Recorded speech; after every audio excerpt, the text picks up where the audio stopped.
This is episode 1 at the checkpoint on YouTube for you guys, the new runners, people that are looking to get into ultra running, those that need some advice, they want a little bit of a leg up so you can compete rather than complete. I spoke with Gary House from RUNSTRONG. He's a coach, runner, earlier on today on Zoom. And let's have a little look at our chat. It's all light-hearted and you'll find out a little bit of information and what some words mean in the ultra world. So sit back and enjoy me and Gary talking on At the Checkpoint earlier on today. So yeah, So I've had him locked in my garage for the last 7 weeks. It's at the checkpoint. It's the first one where I'm actually interviewing since my operation, which is 10 weeks ago now. So I thought I'd chat with Gary House first. For any of you that don't know Gary, I'll let you introduce him to yourselves. So yeah, if you want to do a quick intro, Gary. This is for what we're doing. We're using Zoom for all the people that have got television sets, and then for everybody that has still got wirelesses, well, we're doing this on the podcast as well. So there's some visuals that the people on the wireless podcast aren't going to be able to see. But if you've got Zoom, well, then we'll be uploading this later. So yeah, Gary, can you do a quick thing? They don't need Zoom. They need YouTube, don't they? Yeah, they need YouTube, which I'm going to put Zoom onto YouTube. So much technology has happened in the last 7 weeks. Crazy. I was saying to Gary before we started, I feel as if I've been up in the National Space Centre whizzing around the Earth, and then Gary's the first person I've spoken to since I've landed back, because I've been out since my operation. So yeah, Gary, give him a quick heads up who you are. Everybody knows who you are anyway, but give him a quick heads up. And when we're basically going to give you a little bit of news, gossip and scandal, blatant self-promotion from both of us, and a few bits of knowledge that might help you. I don't know. It's always up in the air when me and Gary have a chat. Are you going to let me talk now or what? Yeah, you'll go. I am Gary House. I guess most people know me now as the leader, head coach at the RUNSTRONG club, which is it's been my full-time role for 5 to 7 years now in some capacity.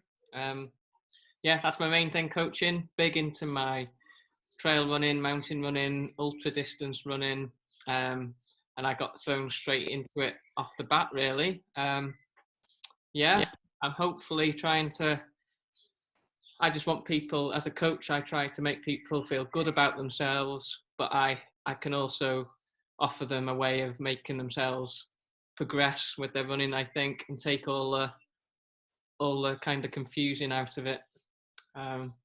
Whose podcast is this? Is mine or yours? Can I swear? Not that I'm going to go out. I'll keep it clean. I'll keep it clean. It's mine, but I think we need to appeal to the swearing runners as well. So yeah, if you want to put an expletive in, that's good. Yeah. So Gary, I haven't got to it. I won't just. I was going to say, last time we spoke was before the National Running Show back in January. Yeah. Because we did a little interview, and then I was going to edit everything before you ran a mile or something like that. So since the running show, because I know that you were planning on doing quite a bit of development with RUNSTRONG and yourself, what's been happening? What are you doing, and what's gone up a gear? I guess that the running show was the first time I've spoke where it wasn't the second time I've spoke where someone's asked me to speak rather than me just putting it on people like an organized talk by myself. So I didn't have a clue how it was going to go. I also didn't have a clue what they were going to talk about. I wasn't kind of preempted about any of the questions or anything, so I didn't know how it would go. It went really well. I mean, I was sandwiched in between some ultra running greats, so it was standing room only, but I was like the shit sandwich.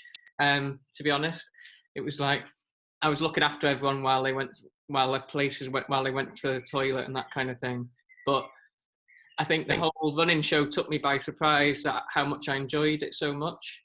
And it just made me realize as well that I need to be that it's okay for me to push a bit more the mindset side of things. I don't want to say really the mental health because I'm not an expert on that, but like my own coaching, I've had a mentor for 5+ years in business, and all we ever kind of get taught or we talk about in our group is it's all in our head. It's the mindset side of things, and that's really helped me like as a personal development side. So it's not like the tactics of business. It's nothing like that. It's just keeping my head right, keeping me disciplined in my business and my home life and my family life.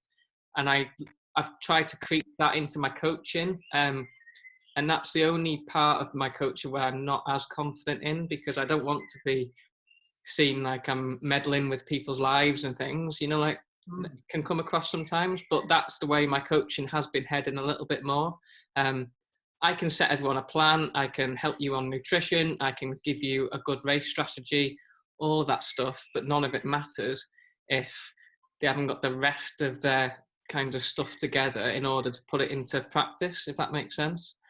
Yeah, I think it's how we have developed as a human race. I think that support side is something that hasn't really been noticed as much on a social coaching kind of way. I think, as you say, if you look on the Olympics and that side of the coaching way, they're looking after the individuals, but as you say, coaches have just gone on the coaching style rather than if somebody, as you say, has got mental health issues. Because I think using the word mental health, we all have a physical health and we have a mental health. Yeah. So as you say, if you can, assist with both of them, so there we are. And then we'll go on to that as well. Going back to the running show, in terms of being there, was there a moment where you got flipping heck? I've got the confidence, I've got my brand, I'm actually, I think those kind of events are quite humbling. Was it like did you take home a lot more, as you say, you said about the confidence with doing, assisting with people's mental health, but was there other things underlying that you've wanted to do and then you thought, well, wow, I'm gonna open up and use all of the Gary House now? Is there other things behind the scenes? I'm a nosy Parker, but I think it was more like over the last couple of years, like as you know, like I put stuff out there on my social media, and some of it is like kind of gets a reaction out of people. Some of them is to make people laugh. Some of them is hopefully kind of to help people learn as much as they can. Some people can see it as kind of a bit confrontational or whatever they want to see it as. But that's all there's all kind of good reasons behind that. Okay. So if I'm putting out a post and it might seem like I'm attacking a certain kind of group of people, it's not, because usually I've been there and done it kind of thing, or that I know that it might not be working out for people. So when I do all that, obviously there's a small following there, but when I went to the running show, like it was ridiculous. I got out of the car. Was it your own car? My car, yeah. Oh. I hadn't stolen it. Oh no, I was gonna say like a limousine. You got driven up like the start of Big Brother. No, I think no, they blew their budget on Linford Christie, didn't they? I think. so, they, so I turned up. I've never been to the NEC in Birmingham before. The car parks are like a city in themselves, and like me and you're from. Imagine from where me and you live. Me going to the NEC for the first time. I was driving around the car parks for the first half an hour. So I got myself a parking space, got out, and literally within 30 seconds, this lady and her husband came over and asked for a photograph. And that's the first time. That was the first time that someone's kind of done that. It's happened at races and things like that, but I think that's a good laugh, and I'll always kind of welcome it. It makes my day every time someone does it. But by the time I'd got into the running show, I must have done about 10 or 15 of those, and I was buzzing off the back of that, and like the photos. But there was someone had driven like 2.5 hours just to see my talk. Someone had kind of stayed overnight just to come and say hello, and they've said that I'd helped them. They're not a coaching member or anything like that. They just followed me to media for about 3 years and wanted to come up and say hello. He couldn't even make my talk. He came up on the Saturday hoping he would see me there, and then he went home. The things like that. And I do get I get kind of I'll always get like shitty messages and people that don't get it, and that's fine. But those 2 days made me think I'm on the right track here, because there's people come up to me that have never given me a penny of their money in coaching advice that are saying that they've been sat on a train for 3 hours just to come and say hello. That was making my day, kind of thing.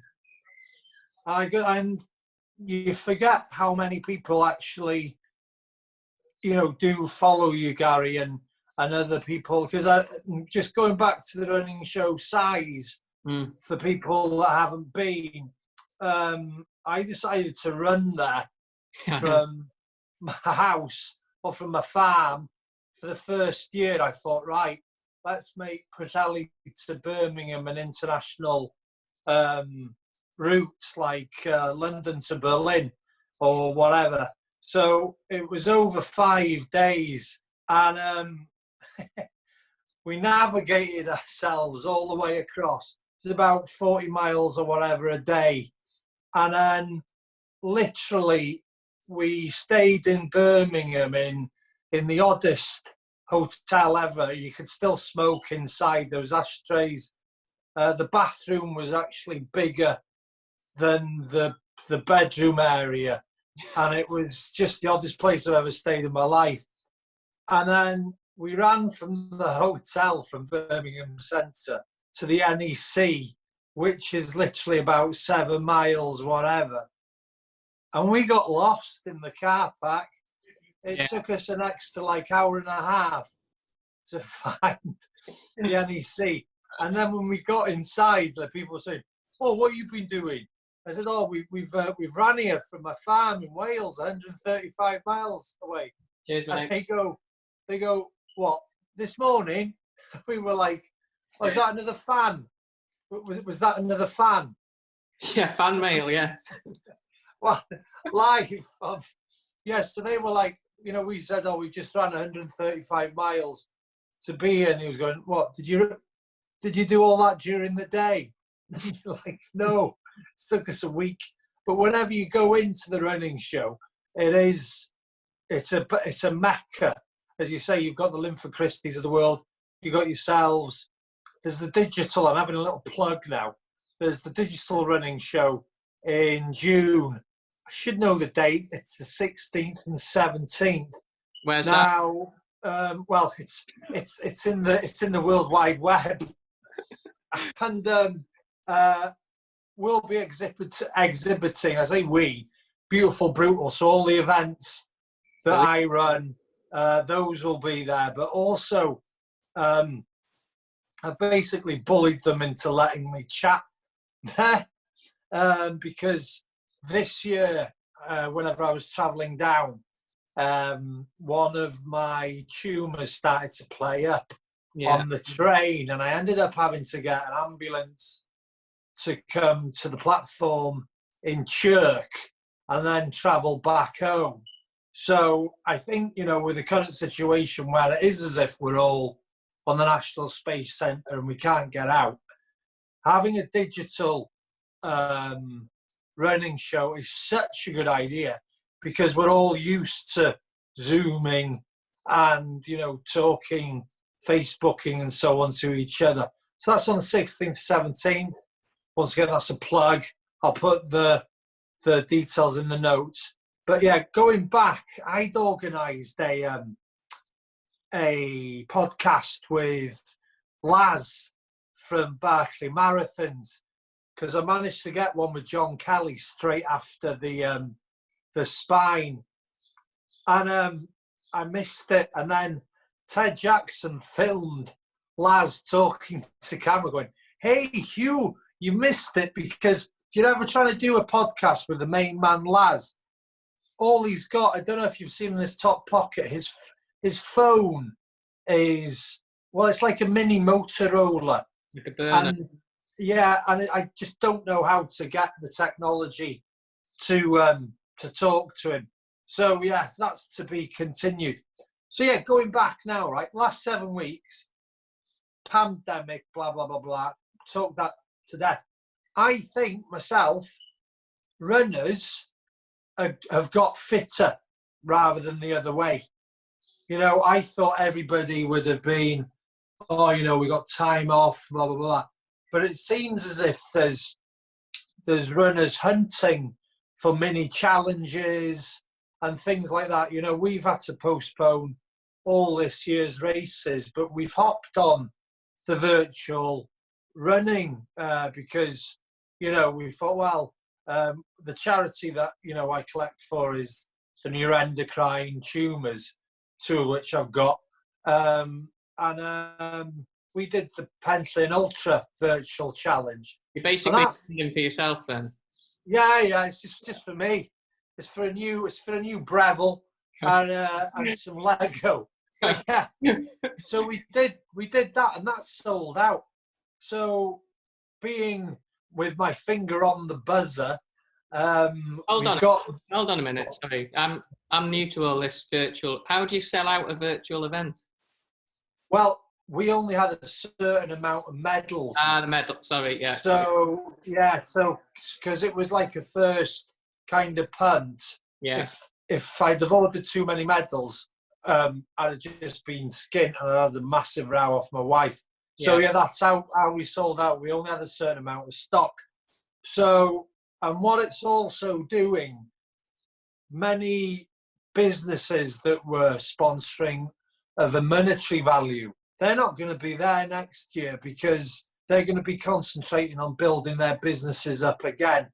So you've really got to think, I think, smarter, since what's happened. So Tiger King, I don't know if you've watched that documentary.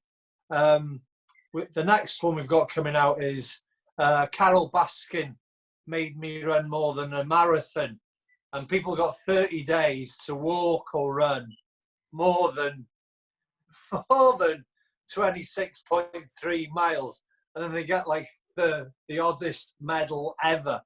But it's great, I think, because I was a little bit on the fence with virtual challenges, before all this. I was thinking, well, but yeah, I've never thought of it. No. Yeah, but I think it's for those that haven't taken that step over into actual races. It's giving them the confidence. You've got that pre-marathon, pre-ultras. And, we still live in a society where people are, you've got quite a lot of people who are, their self-confidence isn't as ginormous as yours or mine, where these little things that they're doing, there's a whole world of that. And to be able to support, I think that's great. So that's something that I've, having the virtual ones like you've done, it's people that you get to different kinds of people that want to do it. Yeah. So 3 months ago, if you'd have asked me, I don't think I'd ever do a virtual event. Yeah. But since in the last couple of months, I've done one. I did a 5K one to support a charity that I've supported in the past, the Gathimba Edwards guys, which help like the young families and children in Kenya. So when it was lockdown, they organised a 5K, and like a bit like you said, you could do a 5K anytime, any place. I did it. Charlotte, my wife, did it. We even got Winter to do it over the space of a couple of days, and everyone got a little medal. Then, like this month, end of this month, we're doing the Centurion one. So Winter's doing 10K over. We've got a week to run it. Winter's doing 10K. Charlotte's walking a marathon, and I'm doing the 100-mile week kind of thing. But like you say, it's not a race. It's a challenge, and it's the thing I like about it is, like you say, if you can get everyone involved or a wider range of people involved as a challenge, then 100%, because then it feels like you're supporting hopefully a charity, but you're also, in your case, you're supporting the race organizer. I've done a post about it in the past. Like next year, in the next 2 years, in the next 3 years, I want to run races like yours. So if you're putting on a virtual challenge race, I think it's great that everyone supports it, because that will hopefully allow race organisers like you to put on the races that we want next year. And I think, as you say, everybody involved, like the family. We had a letter come in from a little girl called Lily, who had completed 10 years old and completed over 30 days the 50 miler. So that's the little kind of medal they get, but that's the 50 miler.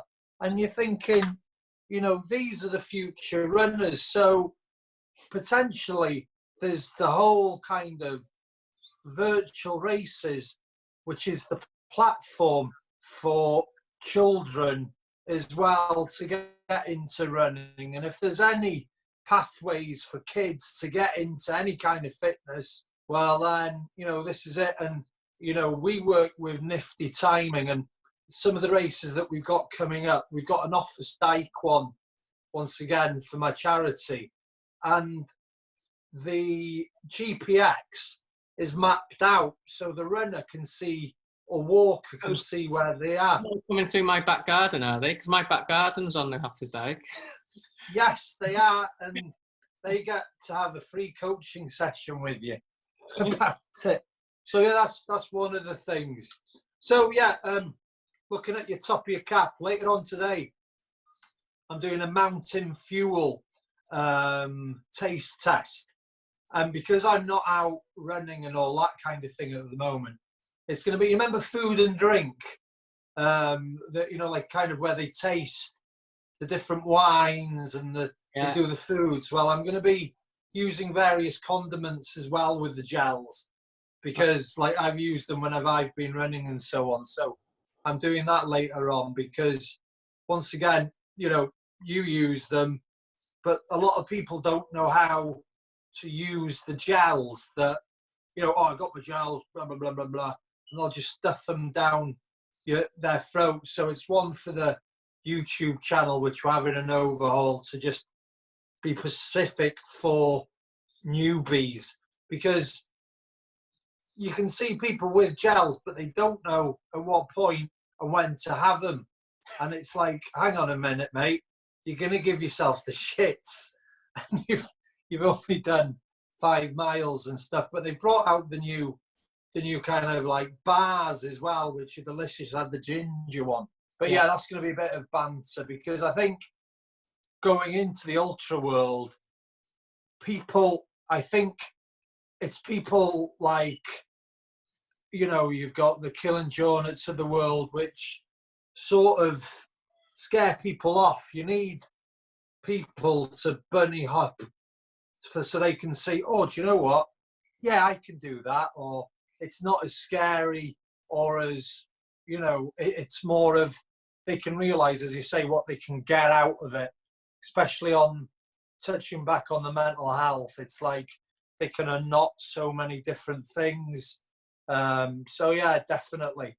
So you're doing the Centurion 100 or something. What's that? When's that?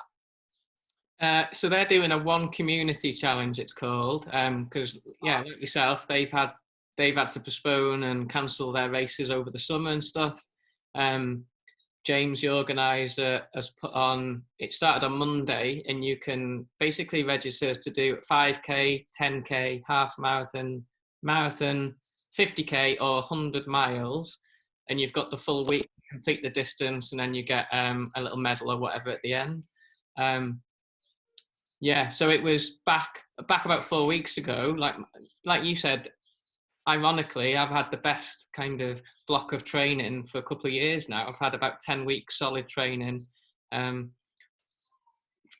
of thing. And so about 4 weeks ago, I was about 6 weeks into training, and my races have been cancelled too. So I was in the Mont Blanc 90k. Saying that, I've had 5 races this year cancelled. The first 2 were because of the storms, and then the obvious. So I've not raced at all this year. But yeah, the big ones were Mont Blanc 90k and the TDS, part of the UTMB week, which has just been cancelled as well. So I just thought, so the challenge in the back of my head is, right, when we're allowed, when it's kind of appropriate, I'm going to do a Paddy Buckley round, because I've always wanted to do one. I only live 20 minutes away, but it's a big undertaking around races as well. So I've never really prioritised. How can you explain a little bit about the Paddy Buckley round to people that don't know it? And then before that, how much of the full course do you already know? It's about 100k, and I'm not a big stat guy, so it's about 100k. I know it's 47 of the Snowdonia peaks. Yeah. About 7,000 meters of climb. Someone will know it better than me. And you're typing in now. Yeah, I'm one of those people. I'm not a big stat person. I know. But yeah, you can do that. It's like there's the Charlie Ramsey round in Scotland. There's the Bob Graham round in England, and there's the Welsh one, which is the hardest, the Paddy Buckley. So but you don't have to. Unlike the other 2 challenges, it appeals to me because you don't need witnesses necessarily. So you don't need the 2 witnesses to hold your hand on every peak. If you're going for a good time, you've obviously got to prove it to an extent. So you'll have your GPS or tracker or whatever. But you don't have to. You can just do it as a personal challenge, and you also don't have to do it officially under 24 hours, which you do for the other ones to join their club. So yeah, I mean, logistics wise and everything, it makes sense for me because I'm close to the route. I probably know only about half of it properly. I know about another quarter of it, the area, but not the specifics. And about a quarter of it, I've never been on at all. And then once we're allowed on, how long before? So as soon as you say, that area opens, how long from then to actually doing it are you going to do? Are you going to do quite a lot of wrecking and the bits and bobs? So I'm not thinking. Yeah, it's not set in stone really, because like you say, one, I don't really know. Even when things open up, I don't know how appropriate it'll be. There's a couple of spots where ideally you would go through someone's land, so you would have to ask for permission. You can go around it, but depends how serious you want to take it. I'm going to go for a couple of recce's because that's what I enjoy about it. If it was a 100k race in the mountains in Snowdonia, my enjoyment would be going out and exploring the route. Exactly. That kind of thing. So I will have a bit of a go and a few days out, hopefully. There's a couple of other people in RUNSTRONG that are going up to do it over the summer, hopefully. There's at least one guy I know is going to go for a fast round that I'm going to support on. So, Galen Reynolds won the Dragon's Back. So I've been talking to him. I don't know if he's told anyone. So, sorry, Galen. Oh, sorry, I'm a Paddy Buckley geek, along with all other things. Well, I said to him, he'll destroy it, kind of thing. Well, Willie. Yeah, Will he beat Damon Hall? yeah, 100%. Willie, you reckon? No offense to Damien, but What? Oh my no, God. I've no idea. I've no idea. I've no idea. But Galen's like a world class runner. Are you saying Damon Hall isn't? No, it's but it's No, sorry, Gary. I was just like stirring because No. some of the viewers now are a bit, and then we go on to Paddy Buff. He's like, "Oh my God, who's this guy?" and all this. I think Can Damien. we- Damien can go quicker, can't he? Damien can go a lot quicker than his. Oh yeah, because when he did it, just literally before the pandemic, and I went into hospital. You know, he set off in the morning, and we walloped the time. Hugh Basington, he's also gone out, which I think, especially in Wales, Hugh's like a kind of adventure pop star. He brings, these races to people at home. So he's brought that. If we can just go right back, especially for the newbies that are watching this and are thinking, right, okay, race, What's the recce's? What are they, and what's good? Why should people go out on a recce, or why should they go, if they get the opportunity, go over some of the course before the race? So I don't think it matters the distance of the race. If you've got a chance, I would always recce it.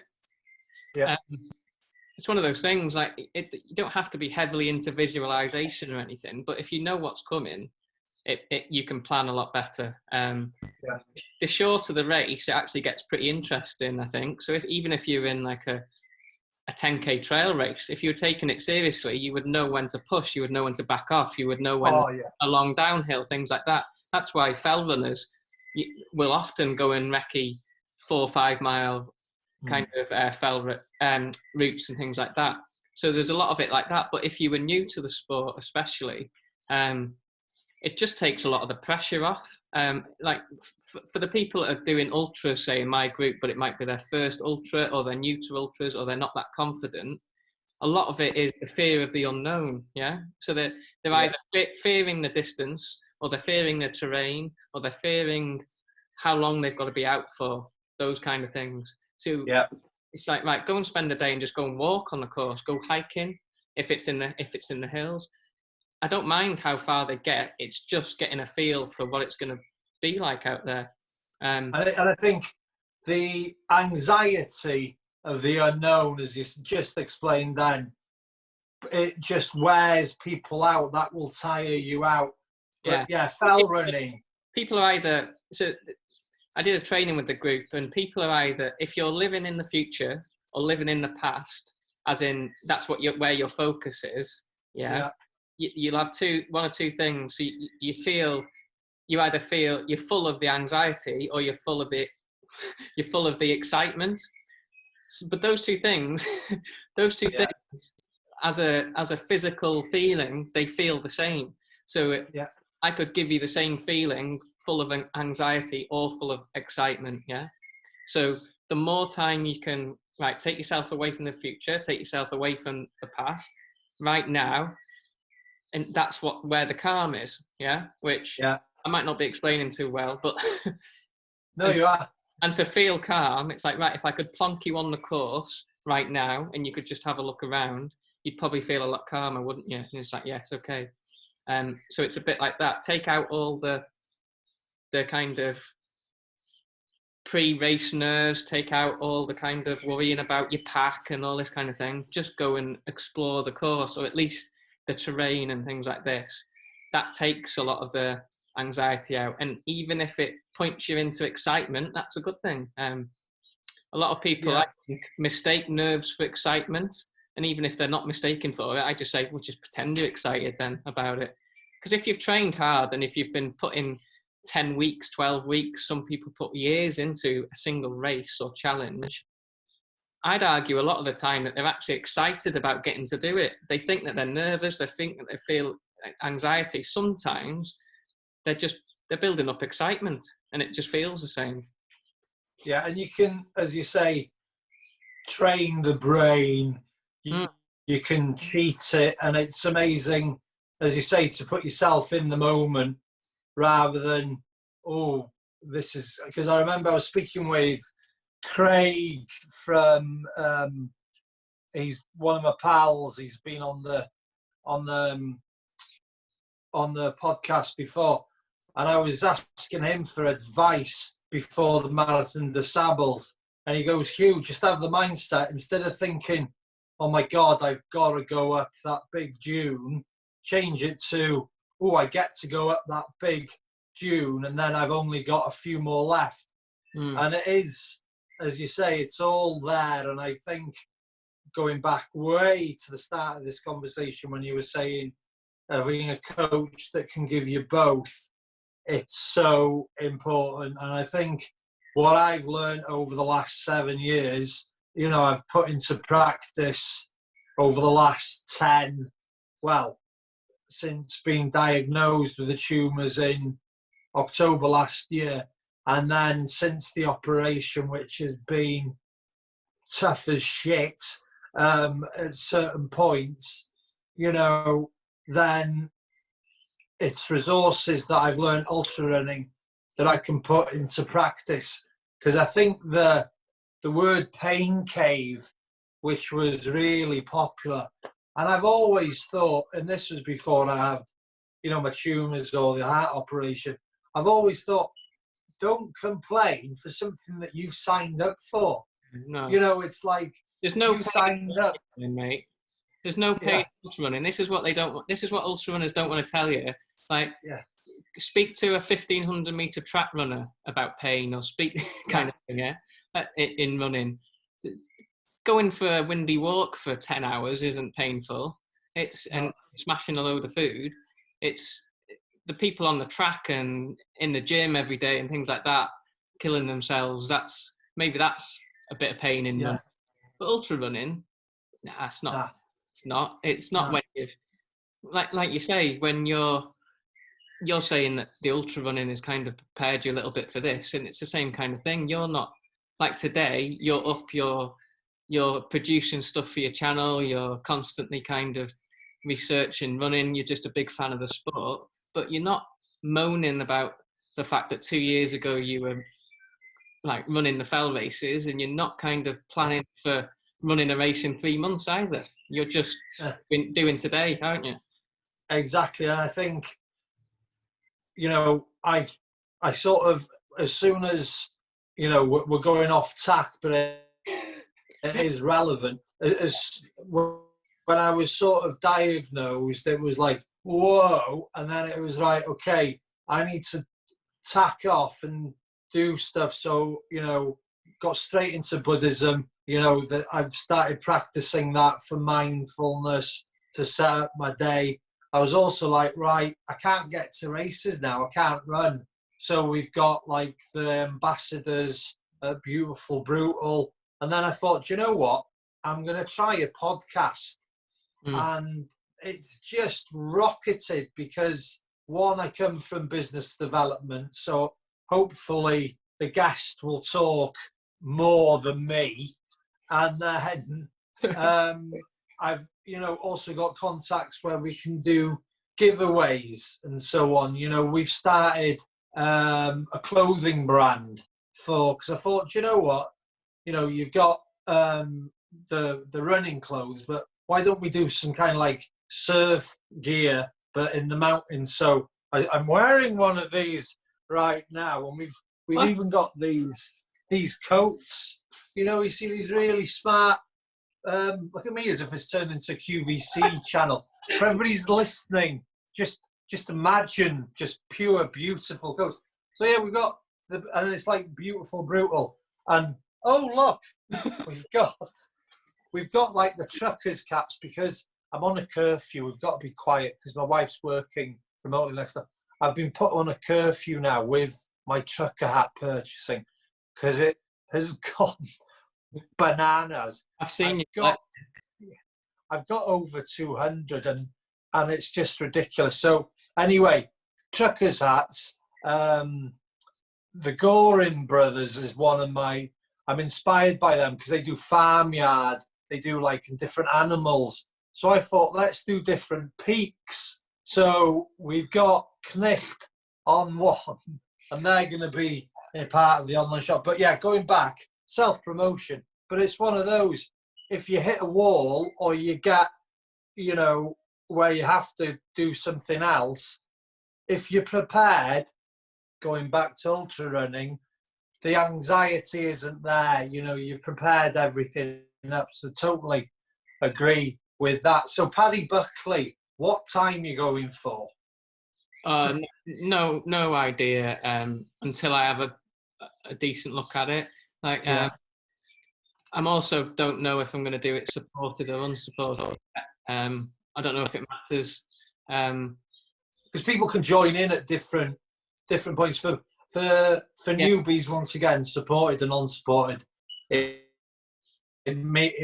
means what it says. He'll either do it all by himself, or somebody would join him in a section, which I think isn't as pure. The recognition, you know, I think whenever Killian Jornet did the Bob Graham, if he was unsupported, he'd have ended up in as the car park. So I'm a purist. I think I like the, you know. So if you do it on the spot, but can I have the first interview straight afterwards, please? Good, because I've just signed up. We're on Zoom. Nobody's going to be interested. You'll have the only interview. I'm going to be sat there in Llanberis. So Gary, tell me. Like, I have visions of. I'm like, I might look like I'm quite like I enjoy the social media and all that kind of thing, but I honestly I don't really. I spend a lot of I train alone. I work alone a lot of the time. So I like the running and the training on my own. So on the one hand, unsupported really kind of appeals to me. I'd love to just disappear one morning, get it done, come home, and it's done. But then it appeals to me as well, because I know that I've got some friends that would love to come out and support. I've got a friend who's got a new van who wants to come and meet me, you know, like the transporter van and all that kind of thing. Yeah. And I'd get involved with Galen's round and things like this. So I like the community side, but I also want to just do it on my own as well. So who knows? Don't know yet. That's interesting. That is really interesting, especially to see what you actually do, and then possibly revisit and do it the other way as well, sort of thing. So yeah, obviously I will speak to you again this year on Zoom and stuff. But yeah, this is the moment where normally at the checkpoint I say, pitch it, bitch. Obviously I've waffled on about everything. What's new and what's happening in the RUNSTRONG world? What, you know, if you can give people, and this is especially as well as newbies, this is people that just want to start to compete as well as complete. That's going to be one of my overused words on the YouTube channel now, because it's all about how I can help and how the show can help. That's why we're doing a. What's it going to be? Compete and complete? No, if you can complete rather than compete. Okay. Yeah. No, sorry, compete rather than complete. So rather than just doing a race, it's trying to pick off some runners, because I think the amount of time you put in training in just to complete it doesn't do that person justice, especially whenever they've got themselves up in the morning or maybe sacrificed that night out. Go on. A lot of it is like that's what my talk at the running show was kind of based around. The title was the real reasons why you'll always be a mid-pack runner, and it's a bit of clickbait, to be honest, because everyone's a mid-pack runner, to be honest. Like, you might get the odd one that's a regular race winner or whatever, and there's the top, but then they could go into a race, throw them into a race where they'll be mid-pack as well. So it was almost linking round to everyone everyone has the potential to work the same, or like you say, there's lots of mid-pack runners that work a lot harder, but a lot of the time they just need the right guidance a little bit and the right confidence. Yeah. so that, like if I'm running in first, third, 10th, 100th, 1,000th position, you still want to get ahead of the person that's in front of you, don't you? So Yes. everyone's competitive. Even if you're the person that says, "Oh, I'm just competing with myself and I'm just there for the laugh," that's bullshit. If it comes down to it, you want to get ahead, which is a good thing. But I just see so much value in the fact that there's so many of these runners out there now that can make small changes, but they'll get big results out of it, if that makes any kind of sense. There's a lot of things that people do regularly wrong, Yes. that it doesn't take a lot to kind of change. A lot of it is just staying consistent, not getting kind of sidetracked with all the kind of magical potions, or just doing training that they enjoy and having consistency. A lot of it is just kind of common sense, but unless someone tells you it, and sometimes it has to be black and white, like stop pissing around with all this and just do this for a bit. And I think if you're told it regularly and also from different sources, because speaking with a few elite runners on the podcast and training in time rather than in miles, time and effort. That's what. Yeah, and it's all my plans. It's a PDF, and they get a time, what the session is, and it's in time, and then underneath the plan, it's just written out the descriptions. There's a few marathon runners that will get given a distance, but it's always time and effort. 60 minutes this, 45 minutes this, plus this, because there's too many variables in someone's day for me to give them a distance, really. I listened to Seb's podcast that he did, and I listened to Seb and Rob, and like they're two lads at the top of the game. Like I've seen them run, and when they're talking, you'll notice, and a lot of the top ones like this, it sounds quite simple. Which it is. They keep it simple. They work bloody hard, obviously, and they're very talented. But it's kind of simple if they keep it simple so that they can keep it consistent at the end of the day.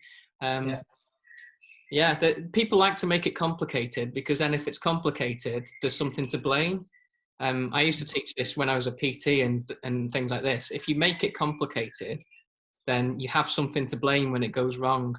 Oh, it was because the session timings. It was because I had a complicated nutrition plan. I had a complicated energy system plan. I had a complicated recovery plan. It's like all that is just in your head, so you have an excuse. If it's really simple, then you can't really blame anything else, can you? Because you'll have succeeded.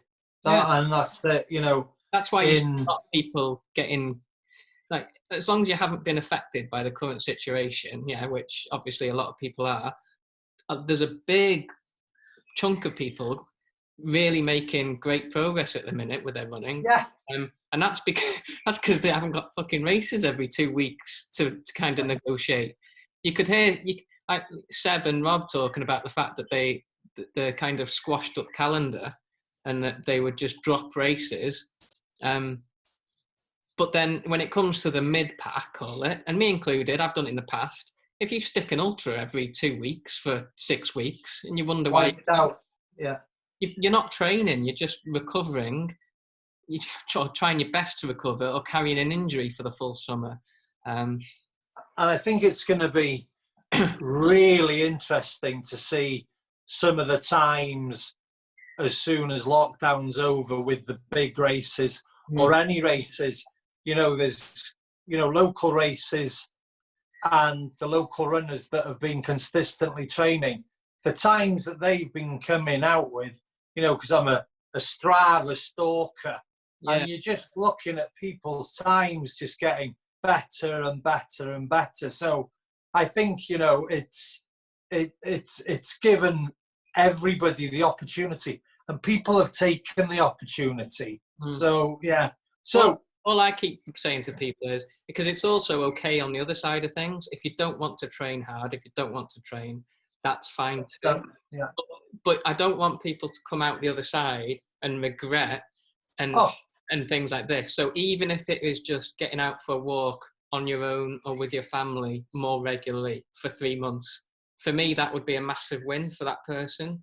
Even if it's learning a new skill, even if you don't train at all, running, if you don't go running at all, but you maybe do some push-ups every day, or just something, just something that you can look back on and say, oh, that was, I had something good out of it. It could be anything. It doesn't have to be full-on training mode, which I know a lot of people aren't that motivated to do. Okay, at the minute. Or if I was, not in my current health situation, we'd be having a conversation now, and I'd have a massive beard, and I'd be in the wilderness eating jerky and just out all the time, because it's for free. Yeah, it's all this free time, which is free. But we'll wrap up. But what's going on? Because I said pitch it, bitch, and you didn't. So pitch it, bitch. Yeah, run strong. What is it? And how do people get involved? And this is a newbie, show, but also for those that are looking to, maybe been training, running for a few years and thinking, do you know what? I should be getting a bit better now. But yeah, go on. So what do you guys do? So I originally set up the RUNSTRONG club. It was like a face-to-face group thing. I've always coached. I've been PT, then a PT outdoors, always dealing with runners, big local group of runners in the group. And then it kind of evolved into the online stuff a couple of years ago, just because people were asking me for extra training. And I kind of didn't want to do it at first. The first couple of online people I said no to because I didn't have the time, because I had the local group. But I just started doing it, and it snowballed from there until it was fully online now. And I just do a small local group. And the main reason behind it was, it's not that I could see all the other running coaches doing it wrong. I'm not saying that. I just knew I could do it a different way. So what I try to offer people, it's almost like I want people to learn. So it's like not an education platform, but inside the group, I do lots of training in videos, Q&As, and it's not just the sessions, because anyone can set you a session plan, but the best session plan is the one that you actually do. So I think my big skill was the accountability and the support outside of the training. I'm not here to say that I can make someone a 30-minute 10K runner. That's not my skill set, maybe. But what I can do is, if you're a trail, ultra runner, marathon runner, and you kind of struggle with motivation, or you don't know why you're doing specific training, that's what I'm good at. I can explain 100% exactly why you're doing this week's training, next week's training. I can explain to you how to keep doing that training. I can help you with the thought processes behind that. And then I make it fun, hopefully. So we set it up. And I give you a bit of the responsibility. So I make it more affordable. So you have to give the feedback to me. And then I just tweak the plan when we need it, update the plan. And it's it's a good two-way system. This kind of secret weapon, I think, is the fact that it is like the support and the accountability you get from everyone else in the group. And I think that you hit the nail on the head with it being a two-way. First of all, with any kind of training or coach, one, they know you're about the banter and stuff, but two, the more that somebody's communicating, the more that, as you say, they're involving themselves in the process. And once they're speaking with others, they're in the process. Before they know it, that's the start. And that's what I love about, the way you do it, because there's none of this hierarchy kind of, coach and the the coachee. You've got a really nice finish to the week where you ask people about their top fives. Once again, it's a personal level. So I think, we're in an age where when something's good, promote it. It's the RUNSTRONG brand. You've worked hard at doing it. For anybody that haven't heard of you before, they'll now have a good understanding and can have a nosy. Check him out on Instagram. There's some really funny stuff on there. And have a look at, Gary's Facebook. Listen to his podcast as well. Obviously, it's nowhere near as good as mine. I wish. But yeah, there's enough of Gary. He's on YouTube as well. You're redoing your YouTube. Yeah. But there's enough on YouTube which is really well edited for people to get sort of a try before they buy, or enough information off you until they think, right, there's a key race that I'd like some support on. I'm going to RUNSTRONG it, and off they go and get in touch with you. And there we are. And that's what we're about at the Checkpoint, listeners and viewers. It's if I've got buy-in in something, then I'll promote it. I won't promote anything that I don't believe, or if I haven't had experience with.